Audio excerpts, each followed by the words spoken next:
8/2/2016 ஞாயிற்றுக்கிழமை அன்று நான் அனுபவித்தது வார்த்தைகளால் சொல்ல முடியாதது. என் மனதில் எழுந்த கேள்விகளுக்கு பதில்கள் வரத் தொடங்கின.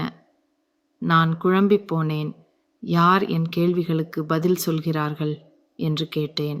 என் கைபேசி மின்னியது. அதில் கிருஷ்ணர் படம். பின்னர் என் தொலைக்காட்சி தானாகவே ஆன் ஆனது. அதில் மீனாட்சி அம்மன் படம். அப்பொழுது கடவுளின் பதில் வந்தது. உருவமில்லை, ஆணும் இல்லை, பெண்ணும் இல்லை, எதுவும் இல்லாமலும் இல்லை. நான் இன்னும் குழப்பமாக இருந்தேன். நீ இயேசுவா என்று கேட்டேன். கடவுள் எல்லாம் ஒன்றுதான் என்று கூறினார். நான் கோபத்தில் கேட்டேன், எனக்கு ஏன் இத்தனை துன்பம்? ஏன் நான் பிறந்தேன்? அப்போது எனக்கு புரியவில்லை. ஆனால் பின்னர் தெரிந்தது, அவரது நோக்கம் முக்தி கொடுக்கவே.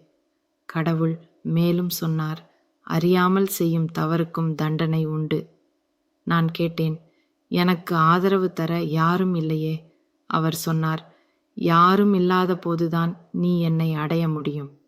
உன் குழந்தைகள் நலமாக இருப்பார்கள் என்று கூறினார். இன்னும் நிறைய பேசினர்.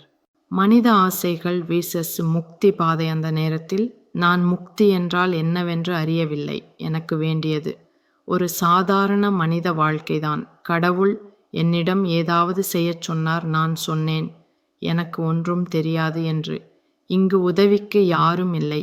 என் குழந்தைகளை யார் பார்த்து கொள்வார்கள் என்று கேட்டேன். அப்போது நிறைய பேசினர். அந்த நேரத்தில் என் கோபம் கடவுள் மீது.